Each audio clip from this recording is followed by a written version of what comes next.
Estamos de volta para a terceira e última parte da entrevista com o Dr. Marco Aurélio de Castro, coordenador do GAECO. Marco Aurélio, você tocou num ponto que sempre me intrigou, né? Assim, você disse, todo homem está sujeito aí a incorrer em casos de corrupção. Eu queria que você explicasse melhor o seguinte, que uma pessoa como você, por exemplo, você pode se afirmar incorruptível. Sim. Certo? Existem jornalistas, isso existe em todo lugar. Sim. Jornalistas, por exemplo, felizmente a Operação Lava Jato já começou revelou há poucos meses casos de corrupção envolvendo jornalistas e agora, começando a delação da Odebrecht, já verificaram investimentos altamente suspeitos em revistas minúsculas como a Carta Capital. E eu acho que vão chegar a um dos tumores que existe na imprensa, que é a corrupção. Por que os jornalistas aparecem tão raramente envolvidos nesses casos se nós não formamos nenhuma categoria de anjos? Ainda não apareceu nada assim em Mato Grosso? Olha, em Mato Grosso nós tivemos casos muito pontuais de extorsão. Pessoas que usando a função nobre do jornalista, pratica extorsão, ou seja, eu não passo essa informação, tem uma fonte boa, não passo essa informação desde que você me pague. Aquele famoso crime. Agora, na organização de estruturas de crime organizado, já tivemos acesso a documentos que nos indicam possíveis pagamentos do poder tal, a determinado canal, determinado site, mas não tivemos nenhuma prova que dissesse isto foi lavagem de dinheiro, isto foi corrupção, não. O que há são informações nos ares, mas eu volto a dizer, se tiver, doa quem doer, que pague o mal profissional. Mas, em regra, eu tenho visto aqui bons exemplos do estado de Mato Grosso. Então, a gente está num cenário novo, que até o Augusto tocou no primeiro bloco, das pessoas tendo mais consciência do custo da corrupção na vida cotidiana. E tem um cenário em que juízes e promotores estão se tornando ícones desse combate à corrupção. Até que ponto isso é bom, até que ponto isso é ruim? O caso do Sérgio Moro, por exemplo, muita gente o tem como um herói. Até que ponto um juiz, isso é bom para um juiz? Eu acho isso péssimo, Rodrigo. Eu acho isso péssimo para promotor, para juiz. Nós não somos os donos da verdade, nós temos opções dentro de processo, dentro de investigação. Se nós temos razão ou não, é o Poder Judiciário, os tribunais superiores que vão dizer. Sempre quando você individualiza alguém, você passa a desmerecer todo o corpo técnico que há por trás. Um juiz com a capacidade do Sérgio Moro, ele não tem condição de lavrar sozinho uma sentença, de lavrar sozinho uma decisão interlocutória. Ele depende de um corpo técnico. E aí eu falo por mim, é óbvio que eu represento o nome do GAECO, mas por trás de mim existem 39 PMs, 11 policiais civis e mais 3 colegas promotores. Nós temos 2 delegados de polícia dentro do GAECO. Eu represento tudo isso, mas eu não posso dizer que eu faço o serviço. Quem faz são eles. Eu apenas administro e gerencio o cotidiano, qual a estratégia nesse momento, qual o momento correto para tomar determinada medida. Isso a gente pensa. Então, quando a gente fantasia que aquele cidadão é o super-herói, nós estamos caindo no mesmo erro que a Itália fez na Operação Aliás, como é que é a estrutura do GAECO? Queria que explicasse como é que é, se tem diferença entre o GAECO Mato Grosso e outros. Augusto, como é que funciona? a gente tem andado pelo Brasil, nós temos os grupos nacionais de combate a organizações criminosas, com sede em São Paulo, e toda vez que a gente se depara, a gente vê diversas estruturas de GAECOs. Nós temos São Paulo, por exemplo, pioneiro no GAECO no interior, GAECO na capital, Nordeste está muito bem de GAECO, Centro-Oeste está muito bem, mas a gente vê que na grande maioria falta estrutura legislativa para regulamentar o GAECO. E aí eu falo com muita felicidade que em virtude da Operação Arca de Noé, nós temos Este GAECO que aqui eu represento é regulamentado por uma lei complementar estadual, número 119 de 2002, que cria o GAECO como grupo estatal, não é um grupo do Ministério Público. Quando nem se imaginava que viria uma Lava Jato. Nem se imaginava. Então nós se preparamos lá para trás. Por isso que eu digo que Mato Grosso ele tem esta diferenciação. E nós temos orçamento próprio, nós temos gestão para dizer, nós vamos gastar a verba nisso. É suficiente? Alocar. Tem sido. Nós temos todo o orçamento, tirando o salário policiais, o orçamento ele é bancado pelo Ministério Público, com o 10º do Ministério Público. E o Dr. Paulo Prado e o Dr. Marcelo Ferra, que foram os procuradores gerais que eu trabalhei, sempre foram muito simpáticos à causa do GAECO. Justamente indo por este caminho da questão do órgão do Estado, o órgão do Ministério Público, um dos valores mais caros para mim do Ministério Público é a sua independência. Esse, para mim, é provavelmente o valor mais caro do Ministério Público, é a independência. Eu quero lhe perguntar uma coisa. O senhor havia falado da questão da verticalização desta operação da SEDUC. Perfeito. Quem sabe, de repente, atingindo até alguns políticos, etc. e tal. Aí vem a pergunta. Hoje, o Ministério Público tem assento no CIRA. Perfeito. Que é, no final das contas, um órgão regulador de natureza estadual. Certo. Do Estado de Para Mato os Grosso. espectadores que não sabem o que é. É um órgão de fiscalização pública e de controle que há vários assentos e o Ministério Público, através do Procurador-Geral, tem um assento nesse órgão de controle. O senhor não acha que, uma vez tocando nesses políticos, seja eles quem forem, a independência do Ministério Público não vai estar, não afetada, mas comprometida a título de imagem, sendo parceiro de um órgão necessariamente estadual? A sua pergunta é muito interessante. Assim, já me deparei com vários questionamentos nesse sentido. O CIRA realmente é um grupo que atua em recuperações de ativo, investigações de recuperação de ativo. A recuperação de ativo, ela interessa ao Estado, interessa ao Ministério Público, ao Poder Judiciário, a todos que vivem dos ativos do Estado, a população que usa da saúde. O grande problema disso tudo é se houver interesses escusos, que eu sinto que nunca houve. Se houver, a minha orientação aos colegas que ali estão voltem para a sua promotoria. Se vocês, em determinado momento, sentirem que há ingerência do Estado na opção ministerial, porque a opção ministerial é muito cara e ela deve ser respeitada. A opinião do promotor talvez seja esse a pedra de toque do Ministério Público. O promotor não precisa ligar para o procurador-geral e dizer eu vou oferecer denúncia contra fulano ou contra A ou B. Ele o faz e assim ele vai para sua casa. E no outro dia ele acorda e faz novamente. Ele não tem que dar satisfação da sua conduta. Então, todas as forças-tarefas em que há ingerência positiva, ela é bem-vinda. Quando há ingerência negativa, eu tiraria o meu nome de cena. Não, mas a pergunta é por princípio. Não, eu não quero casualizar perfeito, e nem perfeito. fulanizar. Por princípio, o senhor acha que o assento do Ministério Público subordina institucionalmente a instituição?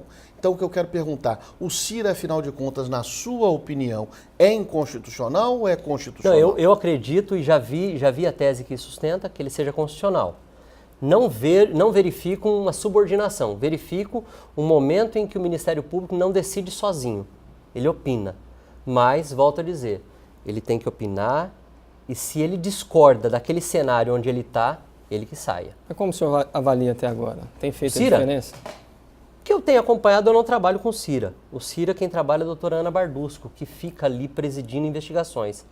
E é até interessante dizer isso, eu tinha me esquecido que no CIRA, o próprio trabalho de levantamento de dados que é feito ali, que é muito bem feito, ele é encaminhado a uma promotora de justiça, que aí tem o poder discricionário dela, faço ou não faço, faço desse jeito. Me parece que está indo muito bem.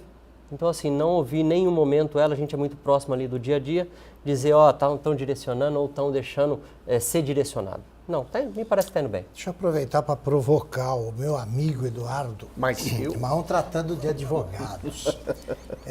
Numa reunião recente, num jantar, que foi realizado no apartamento do jornalista e escritor Fernando Moraes, eles combinaram, os aliados do Lula combinaram adotar a seguinte tática. Os advogados deveriam provocar até o limite o juiz Sérgio Moro para que ele tivesse alguma explosão ou mostrasse qualquer coisa que pudesse ser apresentado como sintoma de desequilíbrio. Certo.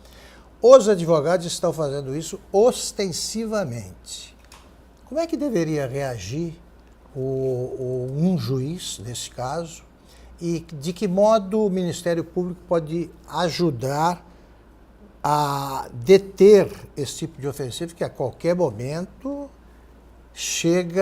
vai chegar a um nível que exige a voz de prisão? O que fazer? Nós vamos ter um problema muito grande com a OAB, porque o direito à defesa me parece que não é ilimitado, ele tem regramentos, deve ser feito naquele limite. Isso é uma estratégia. Isso é uma, foi isso é uma decidido. estratégia de contra-inteligência, de inteligência, para jogar e desfocar a atuação, porque a atuação técnica está indo bem, então eu desfoco, tiro a atenção e trago elementos para eventual suspeição, eventual impedimento e por aí você vai. Eu acho que o juiz Sérgio Moro está indo muito bem. A gente tem visto que talvez ele, verificando essa informação, já tenha se preparado. Perfeito. Vai ter que ter muito sangue frio. É o que tem que fazer. E esperamos que tenha, porque realmente ele tem feito diferença nesse combate. Mas volto a dizer, não é só ele. Os promotores também vão ter que ter. Acontece isso aqui com vocês? Aconteceu, várias situações. Mas muito assim, localizados. Hoje, por exemplo... Não olha para mim, que ele já Não, fez várias audiências ao contrário, o doutor Eduardo, Imagine. o doutor Eduardo sempre nos tratou com muita urbanidade e coisa que eu defendo. Eu acho que colega não pode atacar advogado claro. e nem advogado atacar colega. Cada um tem o seu papel dentro do processo. Quer defender? Não quero. Eu acho o Marco Aurélio educadíssimo, ele me atende via WhatsApp. Quer dizer, eu acho que as pessoas precisam se tratar com urbanidade e ser sério. Não é ser dúvida sisudo. que o direito de sempre ampla disse defesa isso. é sagrado. Claro. O problema é o abuso. É o abuso, É o claro. abuso. Aliás, do abuso, o que o senhor acha da... Todos que você abusam, acha eu já da ia lei perguntar é isso. Abuso de autoridade, Eu ameaça e a eu acho independência eu acho um do Ministério grande, Público, do Judiciário. um grande retrocesso. Veja bem, é óbvio que nós precisamos de legislação para pontuar a atuação daqueles que fiscalizam. Isso é óbvio. Eu não gostaria de ser maltratado. Imagina eu sofrer um acidente de carro, vou para uma delegacia de polícia e ser maltratado. Jamais. Ontem, na sexta-feira, nós tivemos uma audiência em que um réu da Operação Rêmora disse que eu dei 3 tapas nas costas dele, chutei a cadeira. Isso não passa pela minha cabeça porque não é do meu feitio, eu não fui criado dessa forma, mas a gente está sujeito. Agora, o grande problema dessa normativa, dessa legislação que se debate é, primeiro, o momento que ela é debatida, que fica muito claro, e segundo, os elementos subjetivos de crimes que ali estão. Ou seja, julgar em desacordo. Quem que vai analisar se está em desacordo ou não? Então, assim, a gente tem que parar com esse tipo de debate e os senadores e deputados entender o seguinte, a população não vai tolerar mais esse tipo de movimentação do Congresso. Aquela história de que antigamente se fazia, a gente ficava sabendo dali 3, 4 dias, hoje é no ato. Nós temos uma diferença gritante entre as mãos limpas e a Lava Jato, que é a internet. A internet democratizou a informação. Em uma semana você faz um movimento de milhões de pessoas na Avenida Paulista. Antes inimaginável. Então, para mim, tudo que vem contra a Lava Jato é, primeiro, momentâneo e pessoalizado, para defender em causa própria, e segundo, totalmente impedido de sucesso, porque a população não vai se calar. Eu quero perguntar um abuso comum. O Ministério Público, não falando do GAECO daqui, mas o Ministério Público celebra uma colaboração premiada. Então, só está no Ministério Público. O interesse do advogado não é vazar aquilo de forma nenhuma. 3 minutos para rápido. encerrar. Vai ao judiciário. Também acontece vazamento. Acontece. Perfeito. A imprensa tem o direito, se souber, não fonte, precisa nem dizer a fonte. Vai. Eu quero lhe perguntar o seguinte, vazou a gravação telefônica, anulada.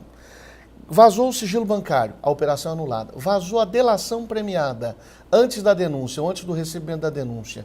O senhor acredita que deva ser anulado? Não acredito. O que eu acredito é que deve ser punido aquele que vazou. Deve ter mecanismos de se buscar isso. Até porque, quando se faz um acordo de colaboração, geralmente isso fica inicialmente entre advogado e promotor. E todos os vazamentos que ocorreram, e a gente fala em vazamento, por exemplo, se eu oferecer uma denúncia hoje e colocar ela no site do Ministério Público, isso não é um vazamento. Isso é uma publicidade de um ato que não tem sigilo. A população tem que saber o que o Ministério Público faz. O vazamento é aquilo que é ilegal. Se você está em negociação, há o termo de sigilo. Se vaza algo, isso é crime, isso tem que ser punido. Isso não pode prejudicar o interesse maior, que é o interesse da população em ver aquele caso solucionado e aquele delito reparado. Então, nós já tivemos casos de vazamento criminoso por parte de vários personagens, inclusive do próprio réu.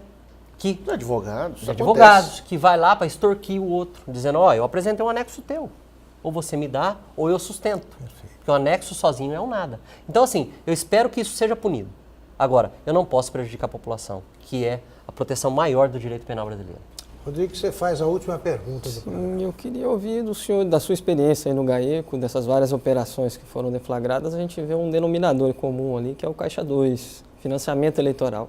Qual é a opinião do senhor a respeito disso? Como fazer as eleições mais limpas, enfim? Esses dias eu me perguntava, e assim, na minha inocência, eu nunca participei de eleição como candidato ou como eleitor atuante, por que Caixa 2? Se você pode declarar o valor, por que Caixa 2? É uma pessoa com muito menos cultura jurídica. Doutor Marco, o cara precisa comprar o voto. Comprar o voto? Mas como é que ele vai ter garantia da urna? Não, ele tem os mecanismos. Ele me explicou lá, tira a foto, camiseta e vai. A gente tem que parar com isso. O brasileiro tem que entender o seguinte, a corrupção não adianta só combater. A corrupção tem que ser no dia a dia. A corrupção é aquele troco que devolvem a mais para você numa padaria, você vai e mostra para o teu filho que você está devolvendo, porque não é justo. É esses pequenos detalhes que faz a diferença na hora do voto. Porque hoje o cidadão chega com o poder de votar sem consciência de que aquilo que ele faz é muito importante para a vida de todos. Então, é isso. Agora, se nós não mudarmos o sistema brasileiro, nós teremos Caixa 2 com as pessoas mais ilibadas do país, do planeta. Porque o sistema é este. Quem doa, muitas vezes não quer aparecer. E às vezes depois vai cobrar, mediante esquemas em secretarias, a devolução do valor investido, que esse nome eu ouvi muito na operação, infelizmente, que nós deflagramos recentemente. Infelizmente, o nosso tempo acabou. Terminamos aqui o programa O Livre, que entrevistou o Dr. Marco Aurélio de Castro, coordenador do Grupo de Atuação Especial contra o Crime Organizado. Agradeço ao Rodrigo Vargas, jornalista do site O Livre, que está em trabalhos de parto, ao Eduardo Marrom, jornalista também. Muito bem, muito bem. Né? Advogado e escritor, e, sobretudo, ao Marco Aurélio. Muito obrigado, Marco Aurélio. Foi ótimo ter essa entrevista com você, que foi marcada pela franqueza, tá? E pela ausência de medos. Isso é muito bom. Você pode passar o teu recado final. Eu agradeço. Espero que outras formas de debater esse assunto sejam democratizadas para que a população entenda que o serviço que se faz, às vezes, atinge alguns, mas sempre a intenção é preservar o interesse público e o bem comum. Boa noite e até a próxima terça-feira.